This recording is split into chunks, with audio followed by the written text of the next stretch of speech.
Zionis Yahudi mencengkeram Indonesia. Implikasinya apa, Bapak-bapak, Ibu yang dimuliakan Allah? Gerakan Zionis Yahudi di Indonesia ini itu sampai Ipolisosbud Hankam, semua lini dimasuki oleh dia. Bahkan kantor dagang Israel yang ada di Jakarta itu cuma kamuflase saja. Itu ternyata digunakan operasi intelijen Mossad. Pengendalinya mana? Singapura itu pengendalinya. Karena Singapura itu satelit Israel wilayah Asia Tenggara. Jadi ternyata implikasi Zionisme Yahudi di Indonesia itu, umat Islam akan diliberalkan dengan sebuah nota diplomatik dengan kode referensi Beijing 1448. Isinya apa? Kementerian Luar Negeri Cina akan melakukan akselerasi percepatan menjadikan Indonesia sebagai sebuah negara sekuler. Sehingga akhirnya Wakil Perdana Menteri Cina Liu Yangdong hari Rabu 27 Mei 2015 pidato di Auditorium FISIP Universitas Indonesia. Syarat Indonesia mendapatkan bantuan hutang tahap pertama 647 triliun. Agama harus disingkirkan dalam kehidupan berbangsa dan bernegara. Akhirnya Profesor Yudian Wahyudi diangkat menjadi Kepala Dewan Pembinaan Ideologi Pancasila.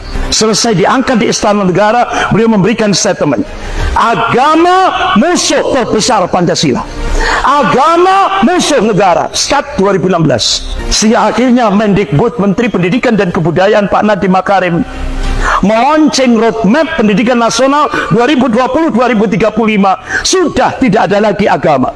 Akhirnya dua ormas besar, Muhammadiyah dan Majelis Ulama Indonesia Pusat, tanya kepada Mendikbud, apakah generasi Indonesia 15 tahun ke depan 2020 sampai 2035 dijadikan generasi ateis, komunis? Tidak ada jawaban. Selang berapa saat muncul peraturan pemerintah tentang standar pendidikan nasional, tidak ada lagi mata pelajaran Pancasila dan mata pelajaran bahasa Indonesia, dihapus.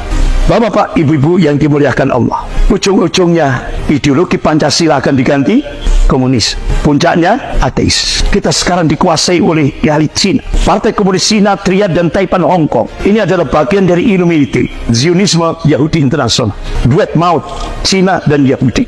Karena Cina punya program One Belt One Road. Ini alat penjajahan baru Cina hampir kepada 65 negara termasuk Indonesia.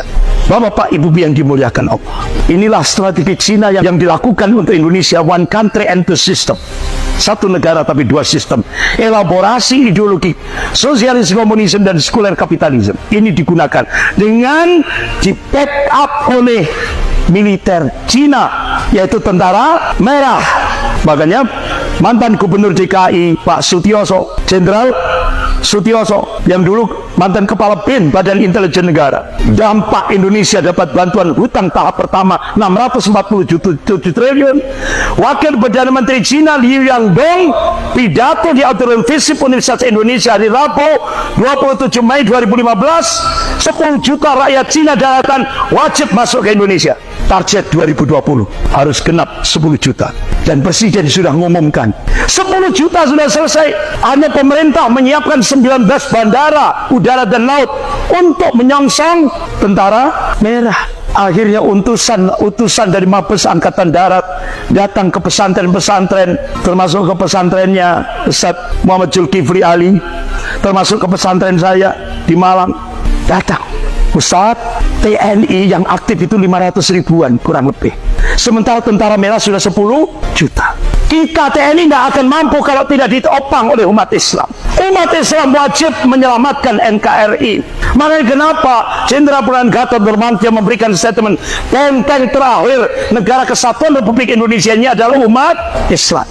Jadi ternyata konspirasi mafia Taipan dan komunis Cina ini menjebol kedaulatan Republik Indonesia ini dengan dua proyek besar, yaitu proyek Mikarta dan proyek reklamasi. Ternyata proyek Mikarta itu grand design Cina untuk mengintegrasikan Indonesia ke cakupan wilayah ekonomi Cina. Jadi kalau kekhawatiran ini benar-benar terjadi, maka Cina dalam jangka panjang sistem pengelolaan infrastruktur pelabuhan laut, bandara akan dikendalikan pemerintah Cina. Dengan begitu berarti skema kerjasama ekonomi yang dibangun dengan pemerintah Indonesia sejatinya merupakan entry point, pintu masuk bagi penguasaan Cina terhadap sektor pertahanan dan kemiliteran Indonesia, yang pada perkembangan akan menggerus kedaulatan wilayah nasional Indonesia. Itulah yang disebut dengan bencana geopolitik. Dan ini prediksi 2030 di Indonesia akan terjadi bencana geopolitik. Indonesia tidak punya lagi wilayah kedaulatan karena kedaulatan sudah dikuasai Cina.